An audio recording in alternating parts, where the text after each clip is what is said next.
gente está falando sobre pesquisas científicas sobre EQM. Primeiro a gente precisa saber o que é uma pesquisa científica. Precisa entender qual é a lógica que está por trás de uma pesquisa científica. Quando a gente fala em pesquisa científica, mais uma.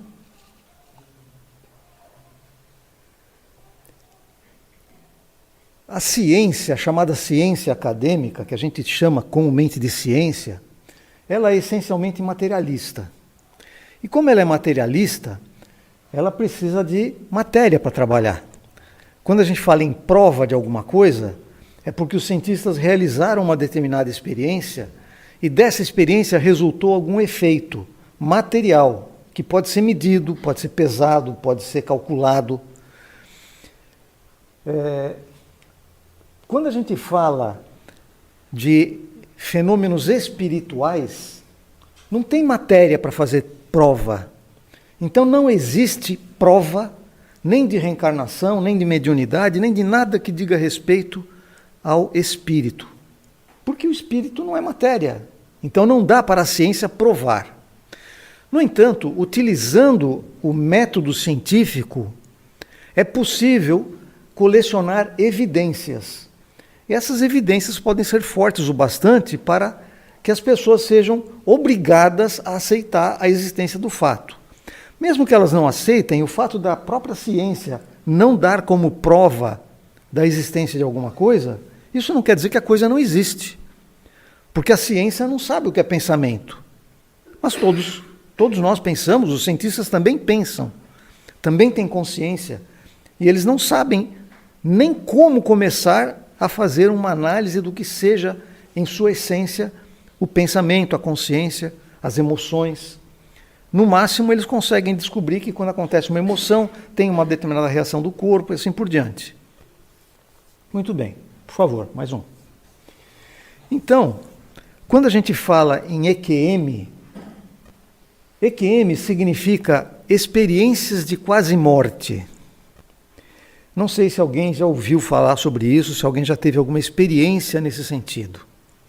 Experiência de quase morte, ela se refere a quando uma pessoa, por exemplo, durante uma cirurgia, para o organismo, então dá uma parada cardíaca, parada respiratória, e às vezes essa pessoa não volta de imediato com a ação dos médicos. Às vezes fica vários minutos, às vezes até muitos minutos naquela situação. E chega um ponto em que o médico desiste. Vocês já devem ter visto até em filmes, acontece isso. O médico tenta, faz massagem, dá choque, aplica um remédio. Faz tudo que ele tem à disposição, segue todos os protocolos. Passou 6, 7 minutos, não conseguimos mais nada, infelizmente, o paciente morreu. Aí o médico vai lá, pega a prancheta dele e começa a anotar que o paciente foi a óbito e tal. De repente ele olha do lado e o paciente está com o olho aberto, olhando para ele, mexendo a cabeça. Isso já aconteceu, não uma, mas muitas vezes. Essa experiência em que o paciente ele é tido como morto, evidentemente não aconteceu uma morte total, por isso que o paciente consegue voltar, entre aspas, à vida. Essa situação é relativamente comum e tem alguns aspectos interessantes, porque algumas pessoas já fizeram análise de relatórios médicos e constataram que em muitos casos acontece isso, dessa situação do paciente demorar muito a voltar, quando às vezes o médico até já está dando como efetivado o óbito, e desses casos, aproximadamente 20% relatam situações estranhas para o médico, situações diferentes do comum. E é isso que a gente vai estudar. Essas aqui são as EQMs, experiência de quase morte. Por favor. Então, essas diversas sensações e visões que o espírito que a pessoa tem. E às vezes a gente se pega falhando, né? Porque eu estou falando de pessoas, de encarnados. E às vezes a gente escapa o espírito, porque para nós, é o espírito que está acontecendo essa situação, né? Então, essa situação que o encarnado, né, a pessoa, o paciente vive, e que ele começa a relatar situações que ele viveu, às vezes por 5, 6 minutos, que é o período em que acontece aquela suspensão da atividade do corpo. E o paciente começa a relatar uma porção de coisas que precisaria levar horas para acontecer. Esses relatos, por serem relatos simplesmente, não têm nenhum valor do ponto de vista de evidência. Mas acontece que em algumas situações, esse paciente, ele fala, olha, enquanto você estava operando, eu estava vendo você mexer, você pegou tal peça que tem tal cor, e eu estava flutuando aqui. Mas como que você estava flutuando? Você estava aqui na maca cirúrgica, eu estava te operando, como é que você podia estar olhando de cima? Eu estava olhando de cima, inclusive aqui em cima dessa lâmpada, eles usam aquele refletor grandão, né, para fazer a iluminação, e geralmente tem a marca do aparelho colocado em cima, porque não pode colocar na frente das lâmpadas, tem que colocar atrás, né? E aí a pessoa fala, mas lá em cima está escrito tal e tal coisa. Mas como que você pode ver? Nem eu estou enxergando. Aí o camarada vai lá, pega uma escada, sobe e lá em cima está escrito aquele negócio. Às vezes tem uma etiqueta de patrimônio. Bom, esse tipo de situação já muda completamente a figura. Porque o paciente ele está proporcionando uma evidência material para algo que até aquele momento era apenas um relato. Como se fosse um sonho, como se fosse um pesadelo, seja lá o que for. Então, por favor. Existem várias sensações que são relatadas de uma forma mais ou menos genérica. Então, quando os pacientes voltam dessa experiência de quase morte, eles costumam, não todas necessariamente, mas algumas dessas sensações, elas vão se substituindo umas às outras, né? Então eles manifestam um sentimento de paz interior, sensação de flutuar acima do corpo físico, impressão de estar em um segundo corpo distinto do corpo físico. Por quê? Porque ele se enxerga e ele enxerga o corpo. É o que nós espíritas chamamos de emancipação da alma, que acontece toda noite quando o nosso corpo dorme. E nós, espíritos, nos emancipamos. Só que nós não retemos essa memória. A percepção da presença de pessoas à sua volta. É muito comum que essas pessoas que relatam essas experiências de quase morte descrevam um ambiente distinto daquele ambiente cirúrgico. Às vezes ele não enxerga nada daquilo que está acontecendo ali, mas enxerga pessoas, que ele acha que são pessoas, né? Ele descreve como pessoas, porque um detalhe, as experiências de quase morte, elas não acontecem com os espíritas especialmente, elas acontecem com qualquer pessoa, inclusive com pessoas que são contra a crença na existência de espíritos. Mas vamos continuar aqui, ó. A visão de seres espirituais ou familiares falecidos, visão de 360 graus. Essa visão 360 graus, quando a gente estuda no Livro dos Espíritos, por exemplo, e Kardec pergunta como os espíritos enxergam, os espíritos falam, a gente enxerga tudo. A gente não enxerga pelo olho. O espírito não tem um olho. O espírito ele simplesmente percebe o ambiente. Ele percebe o que está em cima, embaixo, atrás, de todos os lados. Para nós é difícil a gente entender como é isso, porque nós estamos acostumados a enxergar só para onde o nosso rosto está voltado. Mas os espíritos percebem, todos os espíritos percebem tudo à volta. E essa é uma característica que nos leva diretamente a essa questão de que é o espírito, portanto, que está tendo essa experiência. A sensação de que o tempo passa mais rápido ou mais devagar. Existem fenômenos, por exemplo, a catalepsia. A pessoa entra num estado que parece que o corpo morreu. Pode ficar semanas nesse estado. E enquanto isso, o espírito está fazendo alguma coisa. E quando ele volta, ele pode contar. Ele pode contar que passou apenas alguns instantes dormindo. Então a sensação daquela semana ou semanas se transforma numa sensação de que foi tudo muito rápido. Ou pode acontecer o contrário. Como o caso de uma cirurgia que tem essa situação, esse evento de quase morte, e que dura poucos minutos e o paciente relata uma história que precisa de horas para acontecer. Então, a percepção de tempo para a pessoa que está nessa situação é completamente distinta da nossa sensação de tempo, com o nosso relógio, que tem aquela velocidade certinha de circular e tudo mais. Ampliação de vários sentidos, entre eles a visão, a audição, e a sensação de viajar através de um túnel intensamente iluminado ao fundo, que é chamado de experiência do túnel, e que é relativamente comum entre as pessoas que passam por essa experiência de quase morte. Ela não acontece sempre, mas acontece às vezes. Então, por favor, a próxima.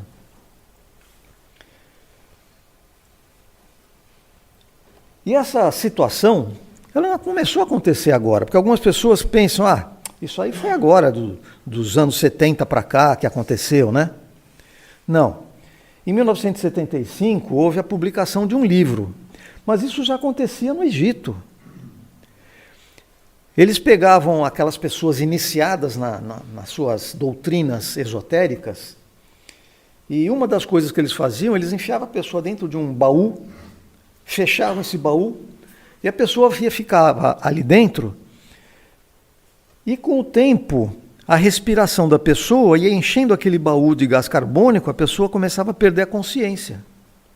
E eles ficavam de olho, eles sabiam de alguns sinais, e quando eles percebiam que a pessoa estava quase morrendo, eles abriam o baú, puxavam a pessoa para fora, e aí a pessoa começava a contar algumas coisas que viu, que é mais ou menos o que acontece se a pessoa toma algum entorpecente, que muda o estado de consciência, né? Então já existiam situações desse tipo no Egito Antigo. E, obviamente, isso acontecia antes também. É que não tem registro. Passa mais uma, por favor. Então, esse livro dos mortos, ele descreve em hieroglifos uma situação desse tipo. E esse aqui era um baú ritual. Era um dos baús em que as pessoas eram enfiadas para passar por essa experiência. Olha só que coisa interessante. Daqui a pouquinho eu vou falar de filmes e vocês vão ver que as experiências continuam sendo feitas. Mais uma, por favor. Esta aqui é uma pintura que foi feita entre 1505 e 1515. Portanto, tem mais de 500 anos. Existem indicações de que seria o Hieronymus Bosch que fez essa pintura, mas existem algumas dúvidas. No circuito de arte, as pessoas olham e falam, isso aqui são anjos que estão levando as pessoas que morreram e tal, né? Mas e o túnel? Como é que o sujeito teve ideia de desenhar um túnel com as pessoas indo pelo túnel? Não é significativo a gente entender que provavelmente a pessoa que pintou teve uma experiência e depois ela passou essa experiência para a tela? Olha que interessante, 1515. Mais uma. Muito bem. O Raymond Moody, ele publicou um livro em 1975 com o título Vida Depois da Vida. Esse livro, ele inclusive provocou a realização de filme. E tem outros livros, muitos livros, que foram feitos a respeito desse assunto. Por exemplo, a Elizabeth Kübler-Ross, em 69, portanto antes do Raymond Moody, publicou sobre a morte e o morrer. Olha que interessante, quantas pessoas que se dedicam a estudar esse assunto.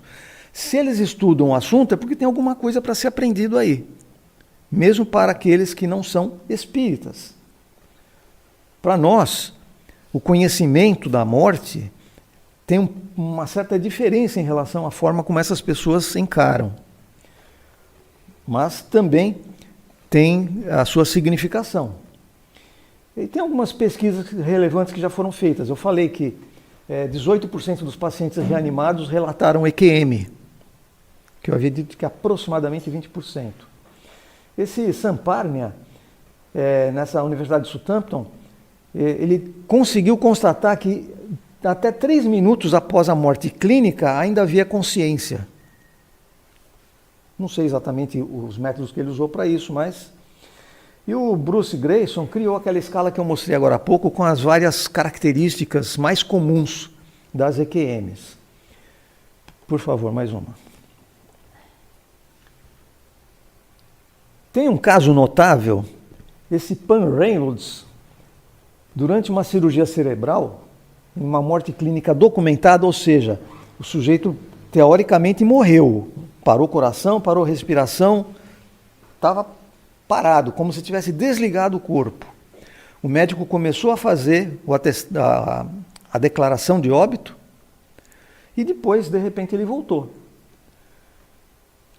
E ele descreveu, depois, quando ele voltou, ele descreveu a cirurgia, todos os procedimentos da cirurgia e aquilo que aconteceu durante aquele período em que ele tentava ser reanimado. E isso foi uma das coisas que provocou a atenção dos médicos, porque uma coisa é a pessoa falar, eu sonhei com isso, eu sonhei com aquilo, ou eu vivi isso, aquilo, sem nenhuma significação. Mas quando, em muitos casos, inclusive hoje em dia tem hospitais em que as pessoas intencionalmente deixam, por exemplo, uma frase por cima da lâmpada cirúrgica ou em cima de algum armário, alguma coisa assim, para perguntar depois para o paciente que começa a descrever isso, você viu aquilo ali? Se a pessoa disser que viu, sei lá, um papel cor-de-rosa em cima de um armário e ela não trabalha no hospital, como é que ela vai saber que tem aquele papel cor-de-rosa? Alguma coisa aconteceu. Então, existe o interesse de muitos médicos de esclarecer essa questão. Eles estão em busca dessas evidências. Existem médicos materialistas que ficam inventando um monte de coisa, Então eles inventam umas explicações malucas. Falta de oxigênio provocou tudo aquilo. Quando é só um relato, você pode até dizer que foi a falta de oxigênio, ou seja lá o que for. Mas quando a pessoa descreve alguma coisa efetiva, é uma evidência, não dá para simplesmente ignorar. Descargas elétricas nos lobos temporais, alucinações de terminalidade, teoria quântica da consciência.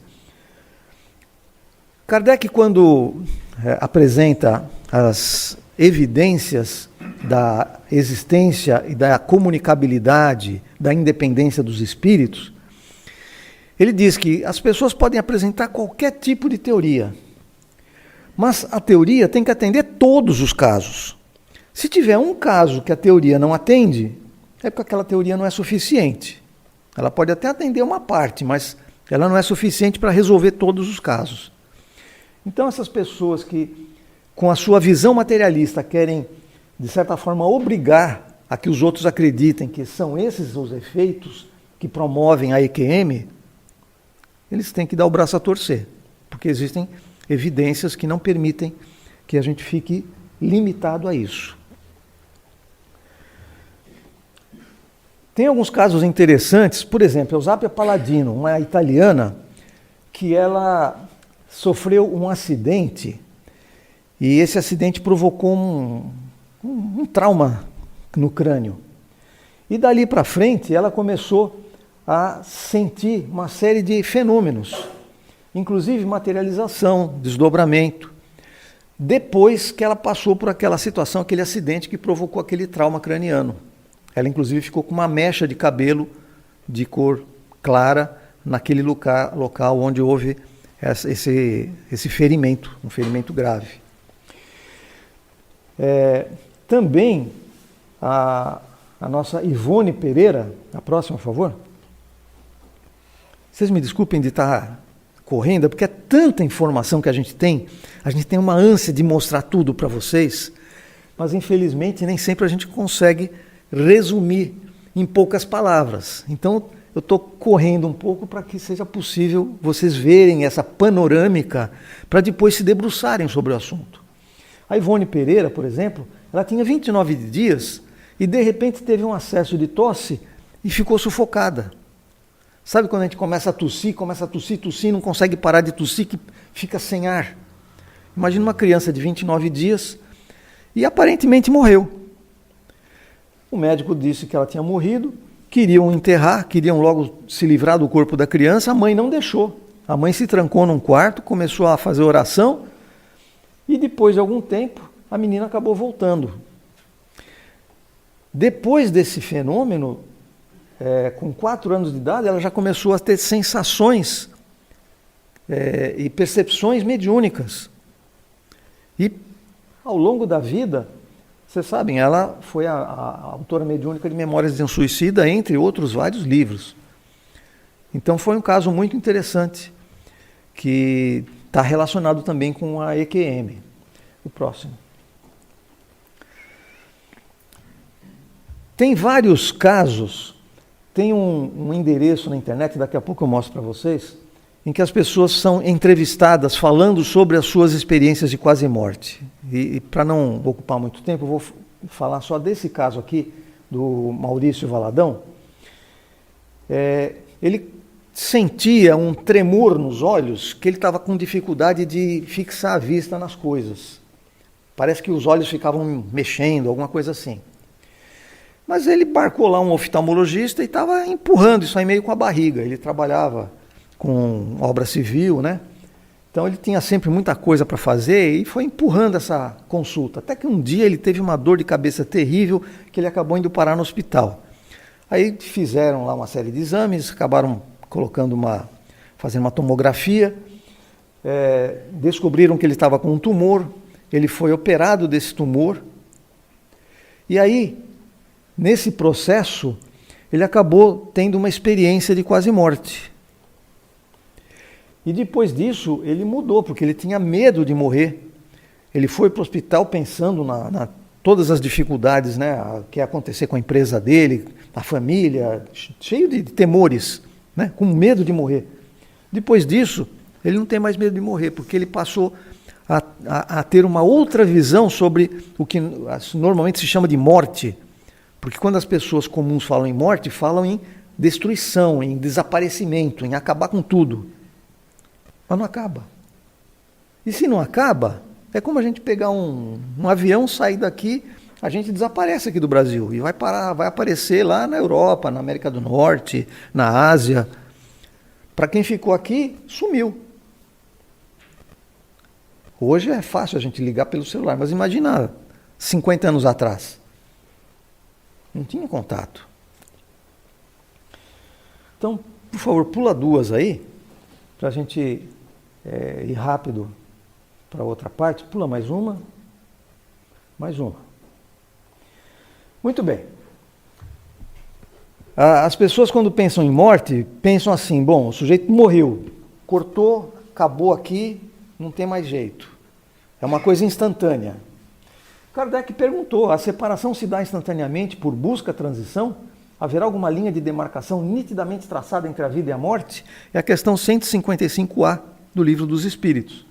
Não, a alma se desprende gradualmente, não se escapa como um pássaro cativo, a que se restitua subitamente a liberdade.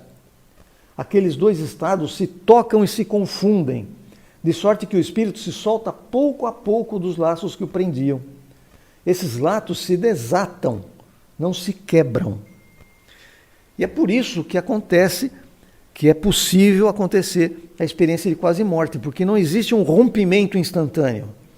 Existe um afrouxamento, vai se desligando. E em determinadas circunstâncias, nós podemos reaproximar, religar isso que não estava completamente desligado. Porque a hora que completou o desligamento, aí completou. Né? A gente vai lá para tirar o aparelho da tomada, a gente vai chegando, pega na tomada, quando a gente puxar o pino, acabou. Se a gente encostou a mão e tira a mão, o aparelho continua ligado. Embora a gente tinha a intenção de tirar a coisa da tomada. Então, grosseiramente falando, é isso. Por favor.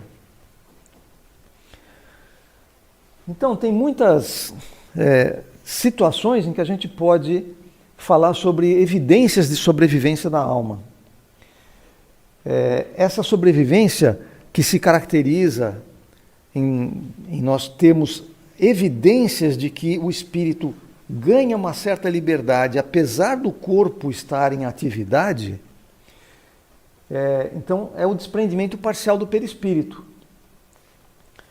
As pessoas falam que, por exemplo, o túnel de luz pode ser uma questão dessa passagem da nossa energia quando a gente está mudando da situação de encarnado para desencarnado, como se houvesse um estreitamento da nossa percepção.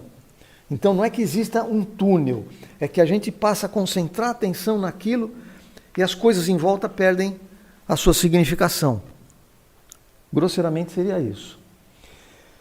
Uma das coisas que acontece é a revisão da vida. Pode deixar aí.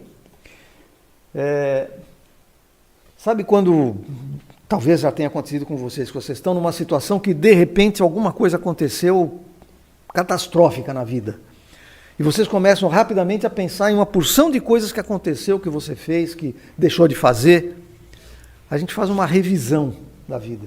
Então, nas experiências de quase morte, é muito comum acontecer esse fenômeno da revisão da vida, que é como se fosse uma prévia do que nós vamos fazer quando nós desencarnamos.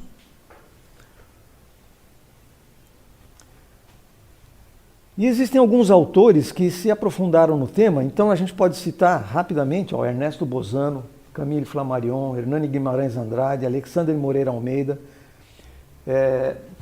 um livro que foi feito por vários autores, esse Sobrevivência da Alma em Foco, e esse canal do YouTube. O nome do canal, Afinal o que somos nós? Com interrogação. Procurem esse canal, é muito interessante, ele tem um monte de entrevistas. Eles costumam fazer a entrevista em duas partes. Na primeira parte a pessoa só relata o que ela sentiu, o que ela viveu. Às vezes até precisa que o narrador, que é um físico, que teoricamente seria materialista, né? Mas é um físico espiritualista. Às vezes ele precisa ficar provocando a pessoa, porque a pessoa fala, isso aqui não tem muito interesse, eu vou pular. Não, não pula, conta em detalhes para a gente, para nós é bom, é importante. E depois ele faz uma segunda parte em que ele realmente passa a questionar a pessoa, né? Geralmente para tirar dúvidas que foram levantadas pelo relato. Mais uma. Além desses livros, tem outros. Esses são basicamente estrangeiros, né? Vida após a vida, do outro lado da vida, ciência das experiências.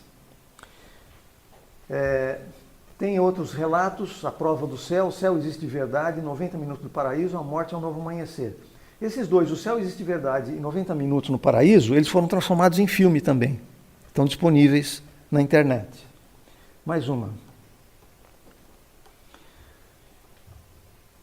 Esses autores brasileiros, tem também a Marlene Nobre, o Hernani Guimarães Andrade, que eu já falei, e esse Alexandre Moreira Almeida, que eu também já citei. Esse Alexandre Moreira Almeida, porque tanto a Marlene quanto o Hernani eles já desencarnaram, mas o Alexandre Moreira Almeida, ele mora em Juiz de Fora, e ele é um dos chefes do Departamento de Psiquiatria da Universidade Federal de Juiz de Fora. E ele coordena um grupo de estudos de espiritualidade. Então, é um sujeito extremamente capaz nessa área. Inclusive, ele estará participando do Congresso da USE, que vai ser realizado em junho do ano que vem. As inscrições já estão abertas, quem quiser pode se inscrever. É só pegar o portal da USE, usesp.org.br. Fazer a propagandinha aqui. Mais um, por favor. E tem os filmes, é muito interessante. O Céu é de Verdade, 90 minutos no Paraíso, Milagres do Paraíso e After Death, que são baseados em casos reais. E ficção e reflexão, Além da Vida, Linha Mortal, Amor Além da Vida, Entre Dois Mundos e uma série documental, esse Surviving Death. Esse Linha Mortal, lembra que eu falei dos egípcios que enfiavam as pessoas no baú para provocar uma morte aparente? Esse Linha Mortal é interessante porque é um grupo de estudantes de medicina que eles resolvem experimentar uma experiência de quase morte. Então eles se reúnem escondidos da faculdade, porque é claro, eles não podem fazer isso às claras, e eles se submetem a experiências provocando paradas cardíacas, e aí eles contam o tempo para fazer o colega voltar. Então são acho que 5 ou 6 rapazes e moças, e um de cada vez se submete a essa experiência. E é um filme bem interessante, apesar de ser uma ficção, mas é muito interessante a ideia do filme, coloca esse tema em pauta. Mais uma, creio que é a última. Kardec, no Espiritismo em Sua Mais Simples Expressão, que é um dos livros pequenininhos de Kardec, um livro bem simples para fazer a introdução do Espiritismo para as pessoas que não conhecem, tem lá um trecho que diz assim: a vida espiritual é a vida normal do espírito, é eterna. A vida corporal é transitória e passageira, não passa de um instante na eternidade. Então, eu só posso agradecer a atenção de vocês. É um tema muito interessante, eu diria até um tema importante, porque apesar de ser um tema basicamente desenvolvido por médicos, é um tema que diz muito de perto ao nosso conhecimento espírita. E se trata de um conjunto de evidências que faz com que a gente elimine completamente qualquer dúvida que possa existir com relação à existência, à nossa existência como espíritos. Espíritos que são independentes da matéria, sobrevivem à matéria e se comunicam. Então algumas pessoas até pensam que podem estar envolvidas em alguma ilusão, porque espírito deve ser invenção de alguém. Esse tema é ótimo para acabar com essa dúvida. Muito obrigado.